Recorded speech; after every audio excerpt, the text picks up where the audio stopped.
What's going on, everybody? We got a Mr. Nightmare video for you guys, and this is 3 disturbing true neighbor horror stories. So, I wanted to say this before we get into it. I enjoy reacting to this. I do. I like Mr. Nightmare. I like Mr. Ballin', and I enjoy reacting to those. And I enjoy that you guys like watching me watch this.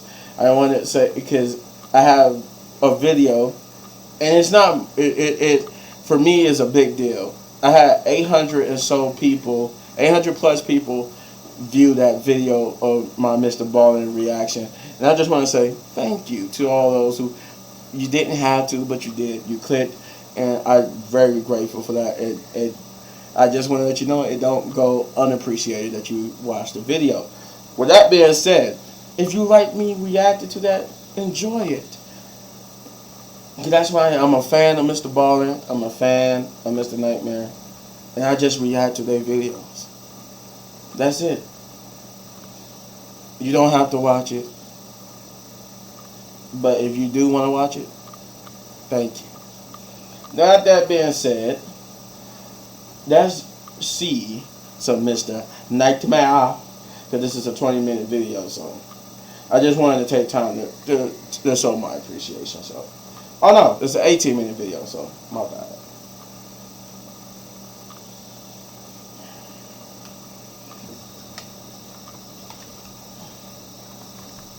Neighbor horror stories. Father of twins. My 2 kids, Sam and Robbie, are twins. They're 6 years old. A year ago, we were living at our old house, but something happened that led to us moving. It's a long, awful story. I lived in my old house for 4 years.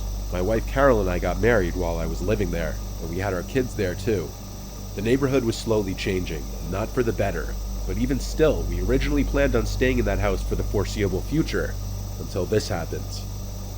We were a corner house, and the house behind us on the intersecting road was covered by a bunch of tall trees and bushes, so we hardly ever saw those neighbors. Our neighbor on the right, however, his name was Steve. He had just moved there less than a year ago at the time. I had only ever spoken with him a couple of times. Both times I could hardly understand what he said because of his heavy accent, and he just overall didn't seem like the friendliest guy. 2 of his windows overlooked our backyard. There wasn't much privacy. But whatever rooms the 2 windows were that overlooked the backyard, I had never seen the lights on in either of them, so I always assumed it was an unused guest room or something of that nature.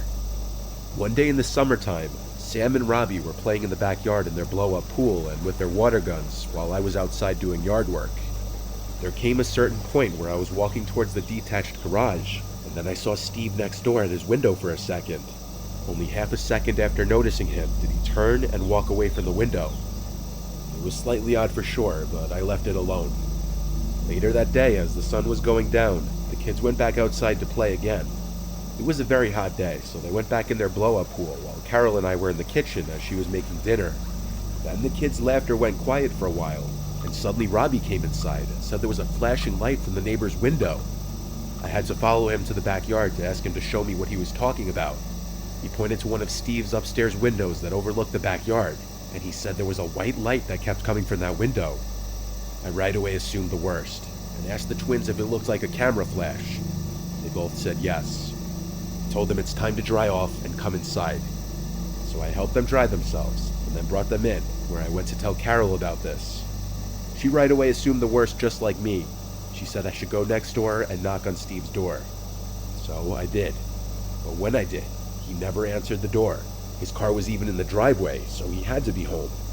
After a few attempts at knocking and ringing the bell, I gave up and went back to my house. I told Carol he wasn't opening up, which made what the kids said seem even more credible.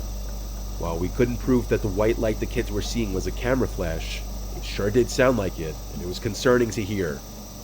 Some time passed, maybe even weeks, before one night when Carol and I were in the bedroom, we heard our side gate being quietly opened and closed outside.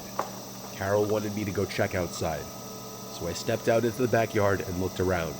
I had on all the lights as I searched.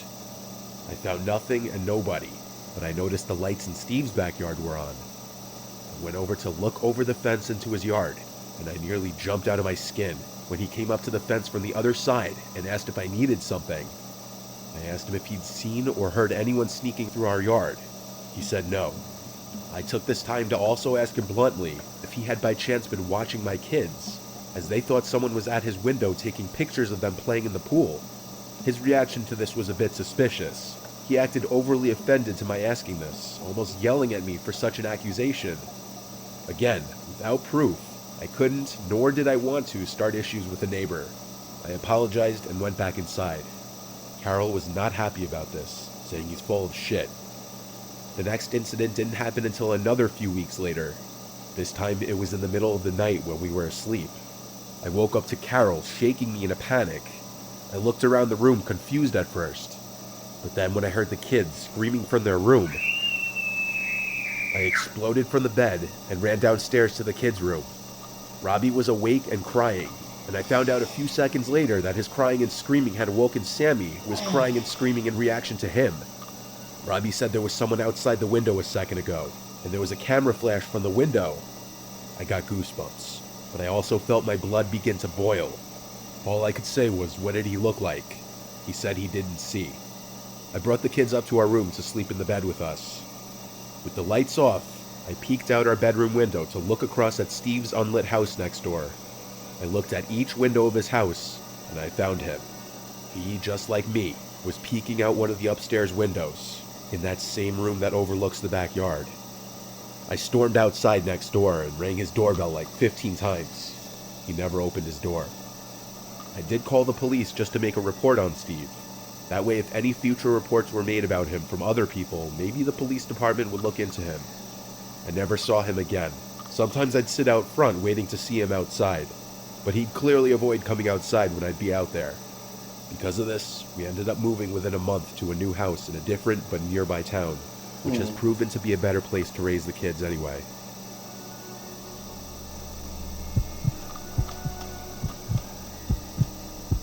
Hanara? Is that how you say that? Hanara? About 3 months ago, I moved into an apartment with 2 other women so I could attend college.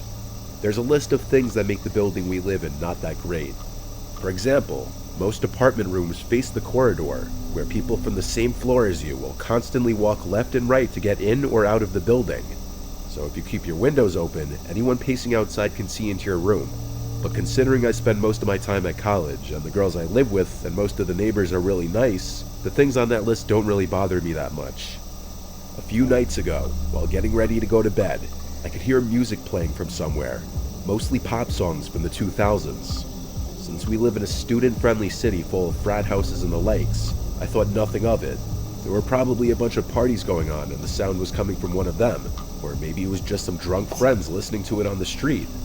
I got into bed and let a random video play on my phone so I could fall asleep, as I often do. But as I was starting to doze off, I started to hear drilling noises. At first, I thought I was just sleepy and hearing things, or maybe it was coming from my phone, but I paused the video and listened closely. There was definitely someone using a drill somewhere nearby. I got up and walked around the apartment feeling confused. It was around 11 p.m., so there was no way that someone could be working still.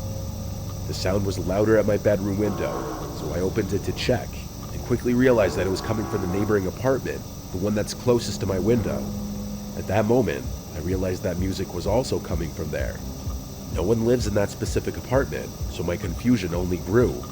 But then I figured maybe someone had planned to rent it, talked it over with the landlord, and he ordered for something in it to be fixed.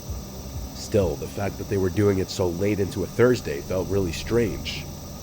I went back to trying to sleep, but they wouldn't stop making noise. I was texting a friend and eventually started complaining about it, sending him audios and even a video directed at the window that all the noise was coming from.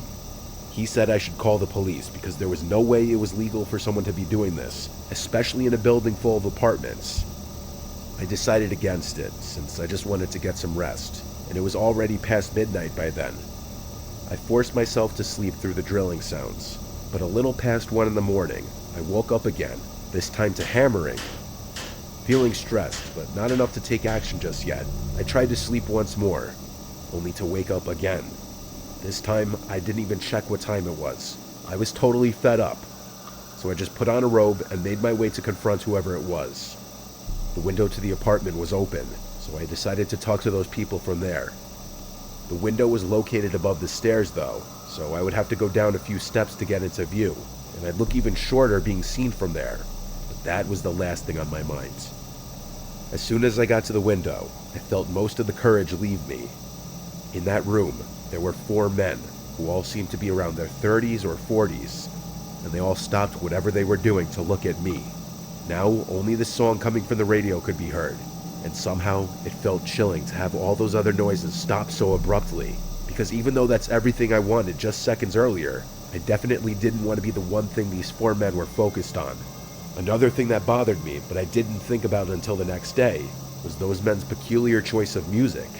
It just felt creepy to realize that middle-aged men were listening to stuff that teenagers or even preteens would be listening to. Anyway, none of them looked shocked to see me. They just had puzzled, "What's that?" looks. Remembering why I was there in the first place, I said, "Excuse me, it's pretty late and most people here have work early in the morning. If it's not too much to ask, can you guys do this some other time?" Now, mind you, I'm a pretty short and puny 19-year-old who didn't even think to put on something other than a robe. So when 2 of those 40-something-year-old men came to the window and towered over me, looking up and down at my body, almost like predators, I froze up and felt the hairs in the back of my neck stand up. They were both sweaty and had their mouths agape, and one of them had a hammer that looked quite heavy in his hand. They started smiling in a sick, twisted way, and I felt a sudden urge to throw up. Extremely unsettled, I started slowly making my way back to my apartment, not taking my eyes off the men, feeling like they might try to grab me when I got to the last step of the stairs and close enough to the window. As soon as I was out of their view, I dashed to my front door, got inside, and locked it. One of the girls who lives with me was out of town that night, and I presumed the other one was asleep, since she hadn't seen my text on our group chat asking them if anyone had moved into that apartment. I got back into my room and didn't hear any tools again. In reality, even the radio seemed to have been turned off. I wasn't really sure how to feel about that, because now I wasn't angry, just disgusted and creeped out. I know I should have called the cops by then, but I was just too stressed to deal with that any longer. Checking the time, it was about 2:15 now. I got into bed again, tricking myself into thinking I wasn't scared, just craving some sleep. Eventually, I passed out. I woke up in the middle of the night again. This time it was around 3:30, and I could hear no sounds coming from the apartment. Everything was quiet, and that quickly started to bother me. It was too quiet. I had to have heard or felt something in order to wake up. The silence was making me uneasy, and I had a feeling that someone might have been on the other side of my closed window. I tried not to think about it, but I couldn't get a peaceful sleep after that. The next morning, as I was going out, I went past the same window and noticed that it was closed. It was as if this previous night had never even happened. But I asked the girl who was home with me if she heard anything. She said she had woken up several times during the night, but couldn't get up and do something about it due to sleep paralysis. Either way, that confirmed I wasn't delusional. Those people really were there. But then, how did they have the keys to the building and that apartment? Why did it seem like they didn't want to be seen during the day? What were they thinking of doing to me or maybe any passerby? It's been a week now, and thankfully I haven't seen those men again. Still, I have no idea who they were or what they were doing, and I'm honestly scared to even think about the possibility that they might come back, or still be lurking around somewhere. Waiting. That's actually weird to have windows that's actually you can see into the hallways of an apartment building. Like I live in a pretty basic suburban couldn't town live in in no Long apartment Island, like New York. that. My girlfriend Sarah and I recently started renting a small house perfect for 2 to 4. We have a decent-sized backyard, and our house is on a very quiet street. One side of our house has a water drainage basin, as the county calls it, which is just a bunch of trees surrounding a sump. On the other side is our neighbor Kyle, who lives with his wife. They're a bit older in their 60s and quiet. And directly across the street is a little patch of woods that's in front of another water drainage basin.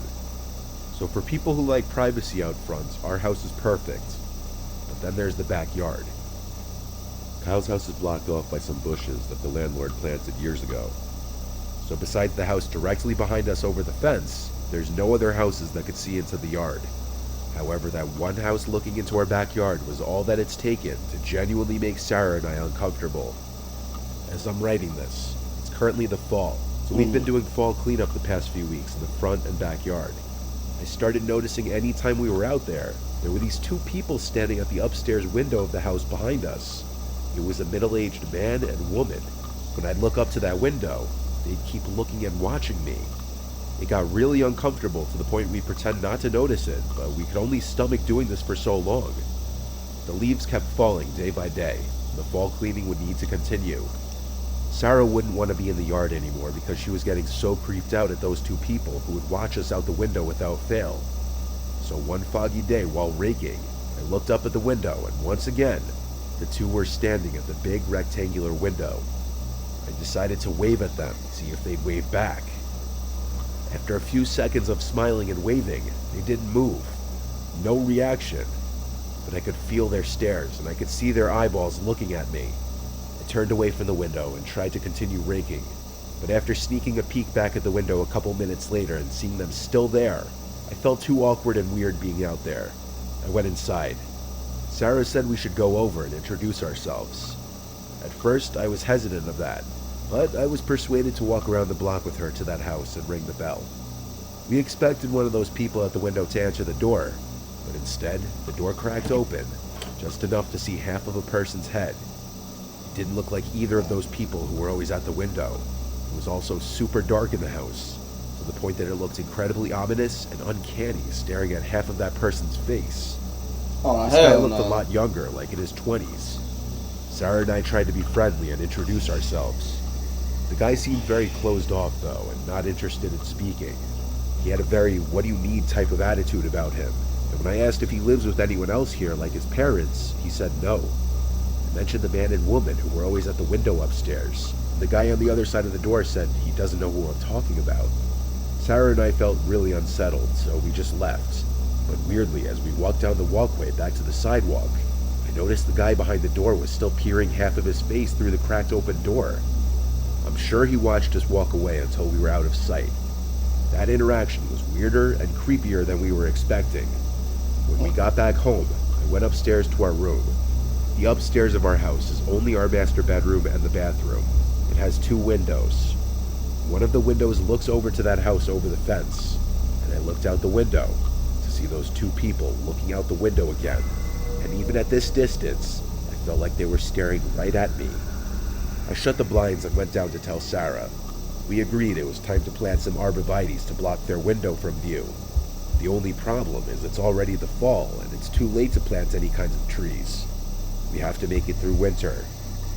After a few days of not looking outside the bedroom window or going into the backyard, one night we heard a strange knocking sound from downstairs. I told Sarah to wait in bed while I went downstairs. The knocking got louder, and I quickly discovered it wasn't the sound of knocking on one of the doors, but rather on the glass of one of the backyard windows. The blinds of it were of course shut because we didn't want those creepy people looking into our living room at night. I approached it, and yes, it was 100% a fist knocking on the glass. I considered saying, "Who's there?" but I froze, and I was too scared. Instead, I flicked on the backyard light, and then the knocking stopped. I didn't even want to look out the window or door. I kept the light on, and then went back upstairs to my room, where I told Sarah about the creepy knocking, but I claimed that I chased whoever it was away. I exaggerated in fear of sounding like a coward. I also didn't want her to worry. We both imagined it to have been something to do with that house, though. Nothing has happened since, but I'll have to update throughout the winter. Update. It's been 2 weeks, and we haven't seen those people at the window ever since. Update. But last night, we heard yelling and screaming from that house.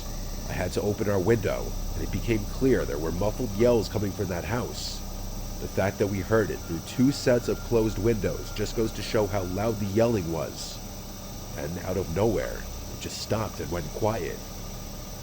We almost called the police, but ultimately didn't. I'll update again if anything else happens, but we're really getting creeped out here now. That's crazy. That was crazy. But that third one was really like a head scratcher. I'm like, So what was going on in that house? Like, why was there two people staring at them through the window, but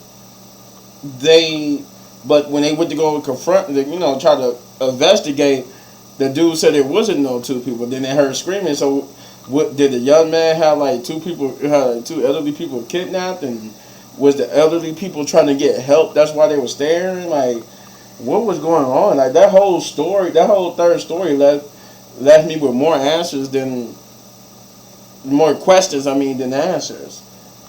That second story was just weirdly. That second story was like, well, that's what you're kind of gonna run into that when you got windows facing the hallway of the building. Like that's kind of weird. Like I couldn't stay in no apartment like that where the window, instead of facing like the outside world, it faces the outside world of in this apartment. That's kind of weird. Yeah, in that first story, I would have to beat that guy's ass. Like, come on, man, you taking pictures of my kids. You clearly a pervert. Like, but you let me know in the comments down below what you thought of this reaction to Mr. Nightmare's 3 disturbing true neighbor horror stories. And if you enjoy my reaction, you know what to do. You hit this button right there. Bam! For all of my season 3 reactions. And if you enjoyed the video so much you want to support the channel, you know what to do. Guys, hit those buttons. And as always, hit anywhere in these videos for more of my amazing content. I appreciate you guys taking your time out the day celebrating Christmas to watch my videos. And a Merry Christmas. And I got gameplay also coming with these videos. So yeah, eat, be merry, and enjoy your Christmas and a Happy New Year's. Peace, guys.